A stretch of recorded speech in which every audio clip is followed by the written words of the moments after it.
के cyber police station में एक एफआईआर नंबर 2 दर्ज हुई थी, जिसके जांच पीएसआई सुभाष और उनकी साइबर पुलिस स्टेशन की टीम और विपिन साइबर पुलिस स्टेशन की टीम उनकी हेल्प कर रहे थे। तो जिसकी जांच में एक गिरोह का हमने खुलासा किया है। इस गिरोह का काम ये था कि ये फ़र्ज़ी बिल लोगों के आधार कार्ड और पैन कार्ड गलत तरीके से प्राप्त करके उनके नाम पे जीएसटी फॉर्म्स रजिस्टर कराते थे पोर्टल पे और फ़र्ज़ी बिल तैयार करते थे और फ़र्ज़ी बिल व्यापारियों को पक्के बिल के रूप में देते थे ताकि व्यापारी जीएसटी जो हमारा टैक्स है उसकी चोरी कर पाएँ। तो इस गिरोह में अभी तक हमने 2 अभियुक्तों को गिरफ़्तार कर लिया है और आगे इन्होंने इनकी जब हमने अरेस्ट करी और रिमांड हासिल करी 5 दिन की, तो इन्होंने बताया है कि इनके साथ 8 से 10 लड़के और जो काम करते थे वो एजेंट का काम करते थे और व्यापारियों के साथ मिलके फ़र्ज़ी बिल तैयार करने का काम करते थे।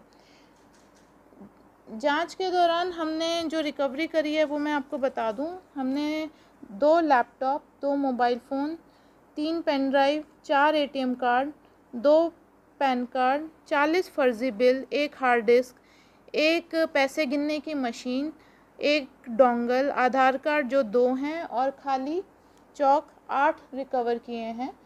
ये जो सामान ये यूज़ करते थे फ़र्ज़ी बिल तैयार करने में और आधार कार्ड और पैन कार्ड जो फ़र्ज़ी रूप से तैयार करने में इनका वो करते थे, उनके लिए ये लैपटॉप वगैरह ये यूज़ करते थे, वो हमने प्राप्त कर लिए। लैपटॉप और हार्ड डिस्क वगैरह की एनालिसिस से हमने पाया है कि करीबन इन्होंने 35 फ़र्में बना रखी हैं जो कि फ़र्ज़ी रूप से बना रखी हैं और इन 35 फ़र्मों में करीबन 75 करोड़ का टर्नओवर इन्होंने दिखा रखा है। तो दैट मीन्स कि अगर 75 करोड़ का टर्नओवर हम माने तो अगर 18 से 28% अगर हम टैक्स माने तो इन्होंने करीबन 15 से 20 करोड़ का टैक्स चोरी कर रखा है। तो इस गिरोह में अभी तक हमने 2 अभियुक्तों को गिरफ़्तार कर लिया है। एक अभियुक्त की गिरफ़्तारी अभी बकाया है। उसके अलावा 8-10 लोगों के और नाम आ रहे हैं और इसके अलावा 8-10 व्यापारी भी जो इसमें शामिल हैं, जिन्होंने फ़र्ज़ी बिल इनसे तैयार करवाए हैं, उनको भी नोटिस दिए जा रहे हैं और उनको भी जांच में शामिल किया जाएगा। क्या-क्या नाम है इनके, कहाँ से इनको गिरफ्तार किया?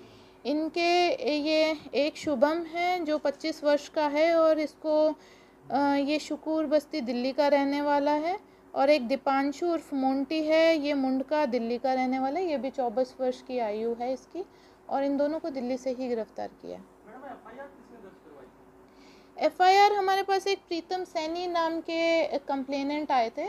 उन्होंने हमें बताया था कि जब वो आईटीआर अपनी रिटर्न इनकम टैक्स रिटर्न भरने गए थे तब उनको पता चला कि उनका जो आधार कार्ड और पैन कार्ड है वो फ़र्ज़ी तरीके से किसी ने यूज़ करके एक जीएसटी फर्म खोली हुई है और इनके नाम पे जो जीएसटी फर्म खोली हुई है उसमें जब हमने जांच के दौरान पाया तो 2 करोड़ का टर्नओवर था।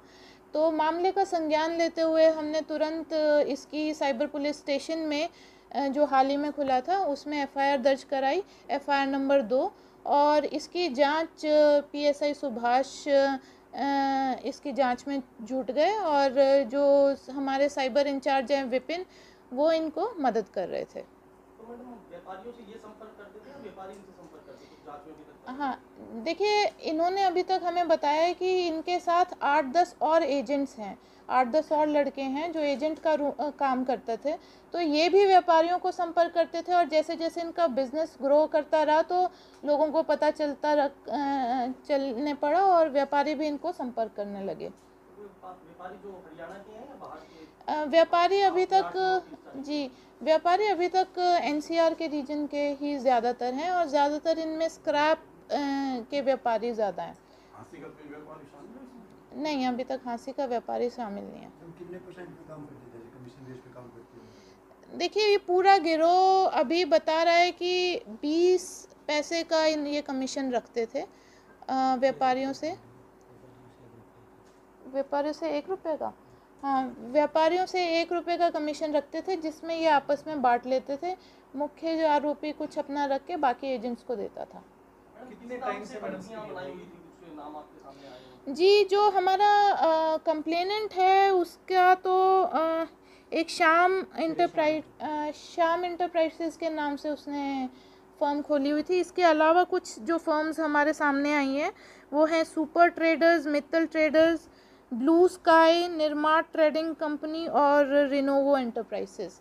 इसकी इस तरीके के करीब, जैसे हमने अभी एनालाइज किया इनका डेटा, तो 30-35 फर्में हैं इसके जैसी। पैन कार्ड वगैरह कैसे लिखते थे?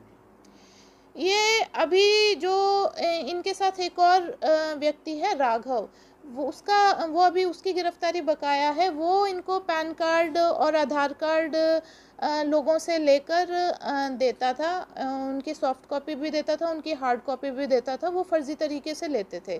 तो ये अभी इनकी 5 दिन की रिमांड अभी पूरी हुई है, और क्योंकि कुछ जांच का हिस्सा बाकी रह गया था, हमने इनकी 3 दिन की और रिमांड हासिल की है, जिसमें हम राघव की गिरफ्तारी के लिए हम कोशिश करेंगे और उससे ही बाकी जो फर्जी आधार कार्ड और पैन कार्ड हैं वो भी प्राप्त करेंगे। कितनी स्टेटों में फैला हुआ है इनका नेटवर्क? एनसीआर का रीजन लगा लीजिए, हरियाणा, दिल्ली, यूपी और जैसे नोएडा, गाज़ियाबाद हैं, इधर आसपास के इलाकों में जो व्यापारी हैं वो इनसे करवाते थे। ज़्यादातर दिल्ली के व्यापारी हैं इसे। कितने टाइम से कर रहे हैं मैडम? देखिए, पहले ये 1-1.5 साल से करते थे, उसके बाद ये दिसंबर में जीएसटी विभाग ने इनको बुलाया था, इनको पकड़ा था और वहाँ पे इन्होंने कुछ रिकवरी कराई है।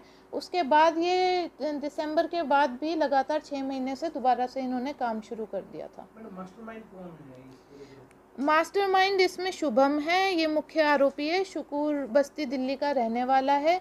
यही आगे लोगों को, लड़कों को सैलरी बेस पे या कमीशन बेस पे रिक्रूट करता था। जो कुछ लड़के इसके लिए फिर फर्जी बिल तैयार करते थे, कुछ लड़के इसके लिए एजेंट का काम करते थे। तो जो हमारा मुख्य आरोपी है वो शुभम है, वो गिरफ्तार है। मैडम कोई इनका पीछे कोई रिकॉर्ड और भी कोई क्रिमिनल रिकॉर्ड मिला पीछे? और कोई क्रिमिनल रिकॉर्ड नहीं है, बट ये सामने आया है कि पहले ये यही जीएसटी फ्रॉड करते थे, तो पहले जीएसटी विभाग ने इनको उठाया था और अभी इनके ऊपर कोई एफआईआर दर्ज नहीं थी। ये पहली एफआईआर 420, 67, 68, 471 में दर्ज की गई है। मैडम इनकी एजुकेशन क्या है? ये दोनों +2 पास हैं, आगे पढ़ भी रहे हैं। 25 साल की, 24 साल की आयु है इनकी। मेन ये है कि मतलब हमने जो इनकी एनालिसिस करी है, तो 70 से 75 करोड़ का टर्नओवर है इनकी, जो इन्होंने फ़र्ज़ी फर्में बनाई हुई हैं। मतलब इतनी काफ़ी मात्रा में 15 से 20 करोड़ का इन्होंने जीएसटी, इन्होंने वो और व्यापारियों ने मिलके जीएसटी का चोरी करी है और सरकार को चूना लगाया है। तो वो इसमें काफ़ी बड़ा। की चोरी करते थे तो इनको 1 रुपया मिलता था, बाकी तो व्यापारी लेते थे, या कुछ जांच में भी आया सामने इस तरह का? कितना परसेंट इनका था और कितना व्यापारी लेते थे? वो अभी 3 दिन की हमने जो रिमांड लिया उसमें और खुलासा होगा। बाकी अभी जो ये शुरुआती उसमें बता रहे हैं कि अपना कमीशन रखते थे और 1 रुपये का इनका कमीशन रहता था। बाकी व्यापारियों को तो पक्के बिल चाहिए, जीएसटी चोरी करनी है, मेन मोटिव व्यापारियों का वो रहता था। अभी व्यापारियों को हम नोटिस दे रहे हैं, धीरे धीरे करके बुला रहे हैं, जांच में शामिल कर रहे हैं।